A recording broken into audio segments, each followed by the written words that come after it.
Boa tarde, meus irmãos. Que Deus abençoe a todos. A Suzana me convidou para que eu pudesse trazer uma pequena palavra na EBD.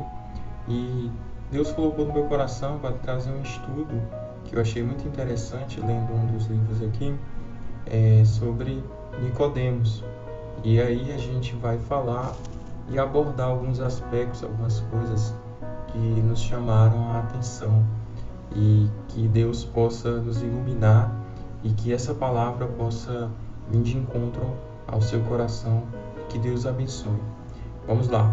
O texto base que eu vou utilizar é o texto do Evangelho de João, segundo escreveu João, no capítulo 3, a partir do versículo 1, que diz assim, Havia entre os fariseus um homem chamado Nicodemos, autoridade entre os judeus.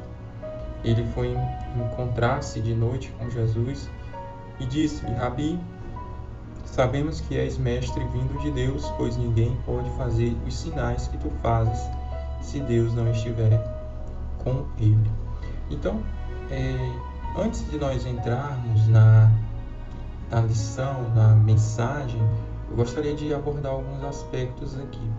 Como, por exemplo, quem era Nicodemos? Quem era a figura de Nicodemos? A Bíblia fala pouquíssimo sobre ele. No entanto, nós podemos afirmar algumas coisas, como, por exemplo, o primeiro ponto que nós podemos levantar é que o texto diz que Nicodemos era um fariseu.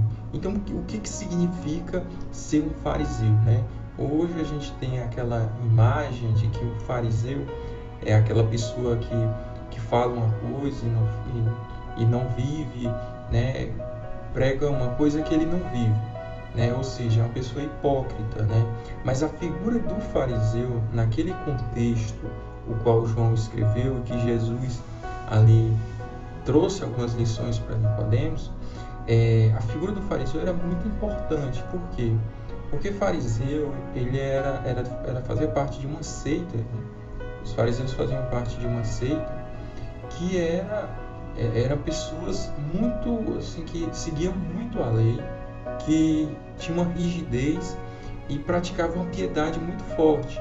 Pessoas que realmente tinham um compromisso com a palavra de Deus naquela época. Os fariseus, eles tinham alguns aspectos que eles acreditavam. Por exemplo, eles acreditavam na ressurreição, também nas bem-aventuranças do justo, que o justo tinha o seu lugar de destaque quando ele morria, e, por exemplo, o ímpio tinha um lugar também de destaque, que era o castigo eterno, logo depois da morte.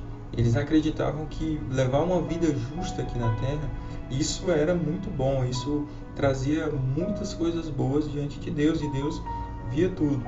E também os fariseus, eles praticavam muito a piedade. Eles eram pessoas que davam esmolas, eram pessoas que pregavam a palavra, eram pessoas que ensinavam o povo, eram pessoas que tinham assim, um senso de justiça muito grande. Então, a figura do fariseu naquela época era tido como uma pessoa extremamente santa e justa diante dos olhos de todos. Era uma pessoa realmente digna de, vamos dizer assim, de dizer que aquela pessoa ali é um santo diante de Deus. Então, essa era a figura do fariseu, ele tinha essa figura, ele tinha essa visão, As pessoas daquela época tinham essa visão.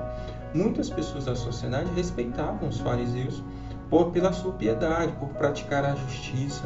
Então, o fariseu, ele praticava tudo isso, A gente tem essa visão hoje de que o fariseu é uma pessoa hipócrita e tal, porque Cristo criticou os fariseus não pela ortodoxia do ensino e nem pelo que eles acreditavam. Cristo criticou os fariseus somente por eles pregarem uma coisa que eles não viviam e muitas das vezes serem muito inflexíveis com o povo que padecia. Então essa era muitas das vezes a crítica de Jesus. Mas Cristo, ele acreditava em muitas coisas que os fariseus acreditavam, como, por exemplo, na ressurreição, em praticar as bem-aventuranças, a piedade, tudo isso os fariseus praticavam. Havia até um ditado na época do contexto de Cristo, que diziam que se duas pessoas no mundo se salvassem, fosse para o céu, uma delas certamente era fariseu. Para você ver o grau de santidade e de piedade que os fariseus tinham. Então, isso é o que o texto quer nos mostrar. O Nicodemos, ele era um fariseu. Era um fariseu não no sentido de hipocrisia, mas ele era um fariseu porque praticava a piedade, porque vivia a justiça. Era um homem bom, um homem reto. Possivelmente é o que o texto quer dizer para nós. E a outra parte que o texto nos chama a atenção é que diz também, ainda no versículo 1 do capítulo 3, que ele era uma autoridade entre os judeus. Você vai ver no capítulo 7 e também no capítulo 19 do Evangelho de João, que Nicodemos ele fazia parte do Sinédrio. O Sinédrio, o que era o Sinédrio? O Sinédrio era uma espécie de corte formada pelos judeus, e eles julgavam as causas do povo judeu, de Israel. Muitas das causas eram julgadas nessa corte, através desse Sinédrio, que eram formados por 70 homens, mais um que era o sumo sacerdote. 71 pessoas, então. E o Sinédrio não era qualquer pessoa que fazia parte do Sinédrio para julgar as causas. E Nicodemos está inserido aí. Ele era um dos que fazia parte do Sinédrio. Com isso, mostra o tamanho da autoridade e, vamos dizer assim, do respeito que as pessoas tinham por Nicodemos. E não só as pessoas, mas também todos os líderes judaicos também tinham esse respeito, porque ele fazia parte do Sinédrio. E a outra coisa que também chama a atenção é que, apesar dele ser um fariseu, uma pessoa piedosa, e apesar dele ser uma autoridade entre os judeus, ele reconhece Jesus como mestre. Você vai ver no versículo 2 que ele chama Jesus de mestre, chama de rabi, um modo respeitoso de falar. E ele reconhece a autoridade de Cristo através dos sinais e dos milagres que Cristo fez na época. E você pode observar que a gente pode conjecturar aqui que possivelmente Nicodemos presenciou algum milagre ou algum sinal miraculoso de Cristo. E ele, com isso, chegou à conclusão de que, de fato, Cristo era alguém vindo do céu, no mínimo, um profeta. Nicodemos tinha essa certeza, vamos dizer assim,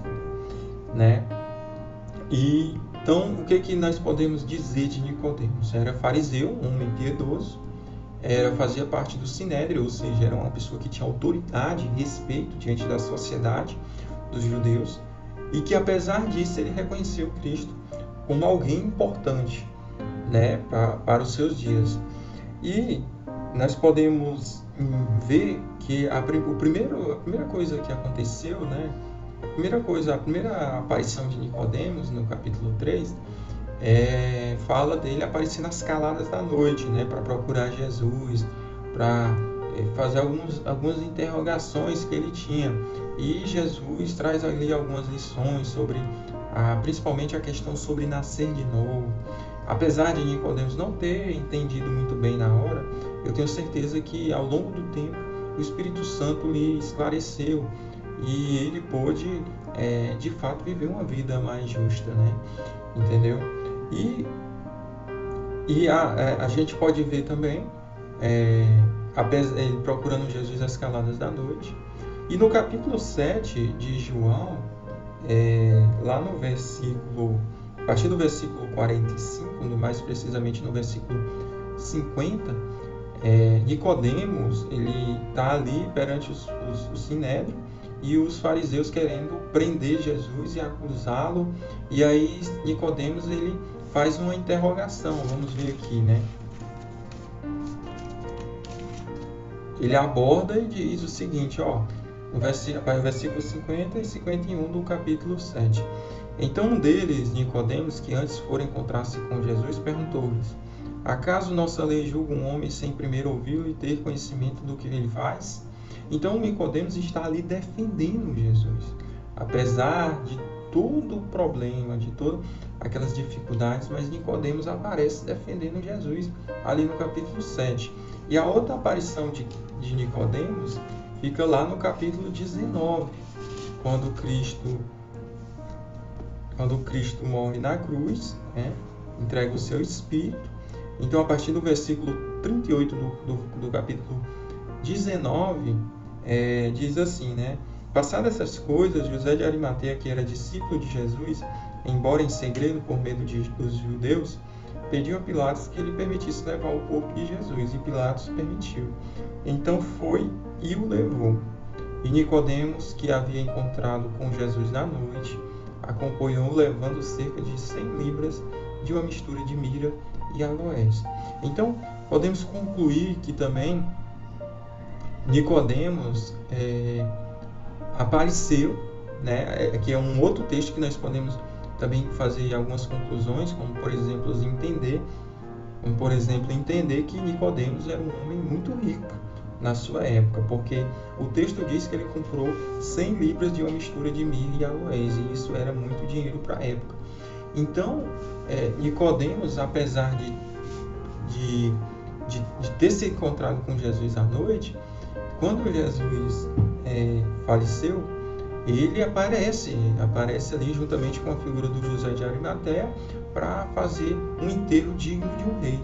Né? A gente pode pensar assim, mas só depois que morre que aparece.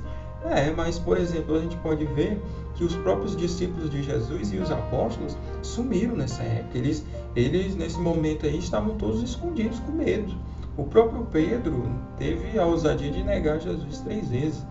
Né? A gente vai ver também o apóstolo João aparecendo lá no pé da cruz, mas logo em seguida sumiu. Né? Outra coisa também que acontecia é que quando a pessoa era crucificada, os familiares eles tinham o direito de ir lá e tirar o corpo para fazer um enterro. E os familiares de Jesus nessa época não apareceram.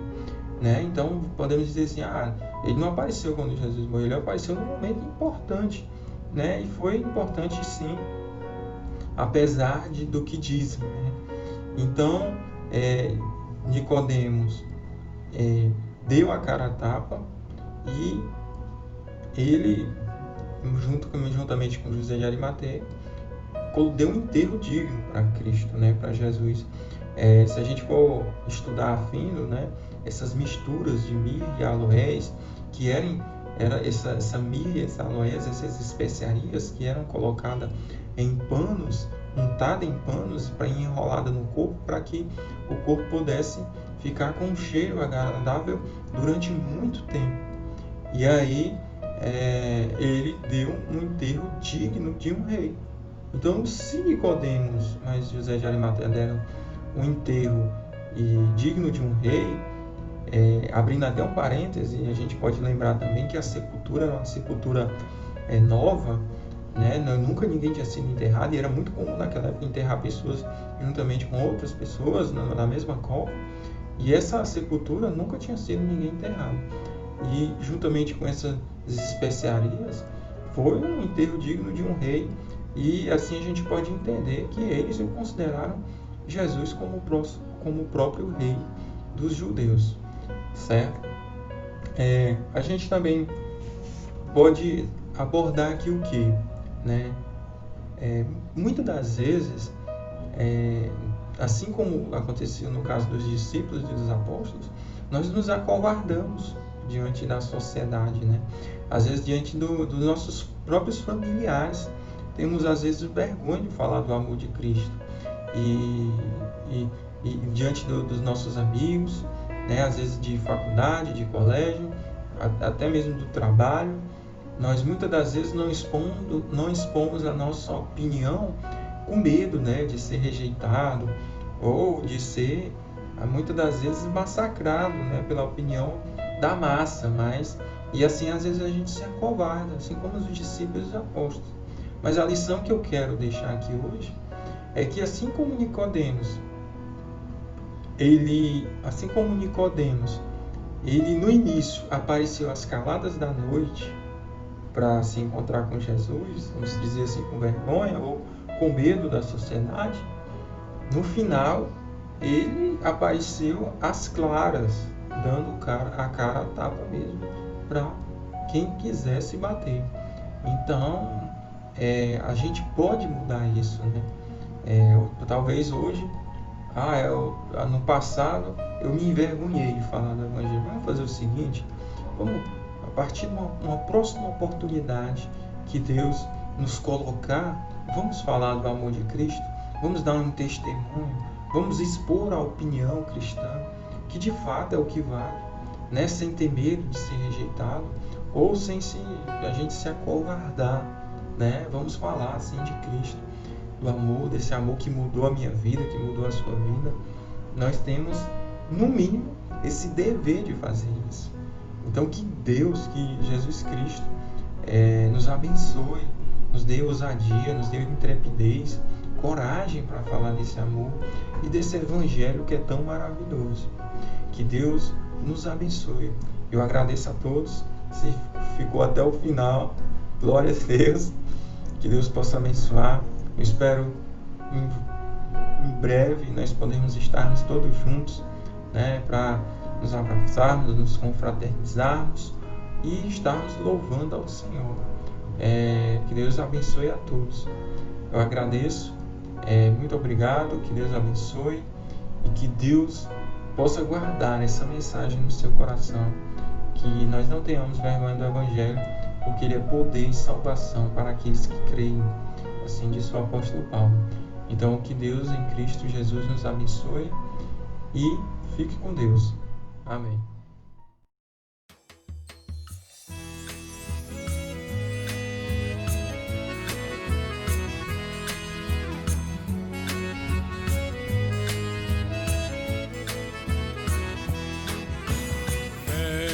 No caminho ajuda a caminhar, oração, comunhão, alegria, palavra que ensina a amar. É Deus sempre conosco, de dia, de noite, disposto a andar. É Deus sempre conosco, de dia, de noite, disposto a andar. Escola dominical, na vida é presente, é tradição, compromisso, é alegria da gente. É tradição, compromisso, é alegria da gente. Não perca a hora, vamos embora, Jesus quer transformar nossa história. Não perca a hora, venha-se embora, Jesus quer transformar sua história. Fé no caminho, serviço e missão. Quero aprender com seus passos, ser sal, ser luz no mundão. É Deus sempre conosco, de dia, de noite, disposto a andar. É Deus sempre conosco, de dia e de noite, disposto a andar.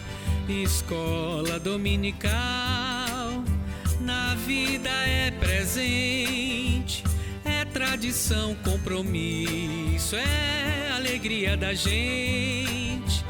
É tradição, compromisso, é alegria da gente. Não perca a hora, venha-se embora, Jesus quer transformar nossa história. Não perca a hora, venha-se embora, Jesus quer transformar sua história. Não perca a hora, venha-se embora, Jesus quer transformar nossa história.